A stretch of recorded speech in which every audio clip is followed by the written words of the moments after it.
Patriot കണ്ടിട്ടോ.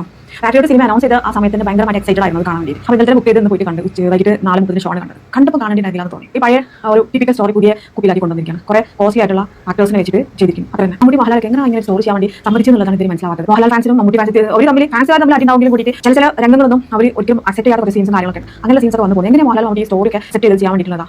തല വെച്ച് കൊടുത്തതാണോ അതോ കുടുങ്ങി പോയതാണോ എന്നുള്ളതാണ് വല്ലാത്ത നിരാശയായി പോയി. ലോജിക്കില്ല. എന്റർടൈൻമെന്റ് സിനിമ കാണുന്നത് എന്റർടൈൻമെന്റ് വേണ്ടിയാണല്ലോ.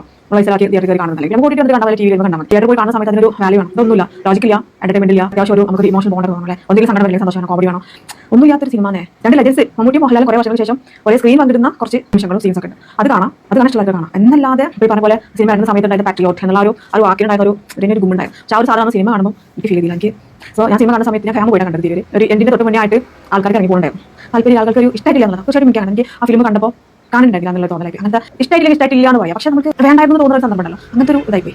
നെഗറ്റീവ് പറഞ്ഞല്ലോ കേട്ടോ. പക്ഷേ ഇത്രയും കാലത്ത് എക്സ്പീരിയൻസ് ഉള്ള ആൾക്കാരല്ലേ മോഹൻലാൽ മമ്മൂട്ടി ഇങ്ങനെയുള്ള സ്റ്റോറി ഒരു തിരഞ്ഞെടുക്കുന്നത് എന്നുള്ളത് മനസ്സിലാവില്ല. അത് മറ്റാരെങ്കിലും അവരെ കൊണ്ടേറ്റതാണോ എനിക്ക് അങ്ങനെ തോന്നുന്നത്. എന്തായാലും പോരാ നിങ്ങൾ കാണുമ്പോൾ കണ്ടെന്ന് ഞാൻ പറഞ്ഞിട്ടോ. ഞാൻ എൻ്റെ അഭിപ്രായം പറഞ്ഞില്ല. എനിക്ക് പേഴ്സണലി ഞാൻ ഒട്ടും സാറ്റിസ്ഫൈഡ് അല്ല, ഇഷ്ടപ്പെട്ടില്ല. നിങ്ങൾക്ക് ഈ സിനിമ കാണുന്നതിനെക്കാട്ടും നല്ല വല്ല മന്തിയും കഴിച്ച് അതിന്റെ ബ്ലോഗ് ഇടുന്നില്ല, അല്ലെ ഖുറാനും വായിച്ച് വീട്ടിലിരുന്നാൽ പോലെ, അല്ലെ സീരിയൽ കാണുന്നു. ഇത് നിങ്ങളെ പാട്രിയേറ്റ് പറഞ്ഞിട്ട് നിങ്ങളെ വേറെ ഏതോ പടം കാണിക്കാൻ പറ്റിച്ച ആൾക്കാർ. നിങ്ങൾക്ക് ഈ സിനിമ റിവ്യൂ ഇടാനൊന്നും അറിയില്ല. വേറെ എന്ത് പറയാനാണ്? പ്രകസനം തന്നെ. ഓരോ കുറ്റം പറഞ്ഞ് എന്താ പറഞ്ഞാൽ റീച്ച് ഉണ്ടാക്കുക, പണം ഉണ്ടാക്കുക, അതാണ് ഇവരൊക്കെ ലക്ഷ്യം.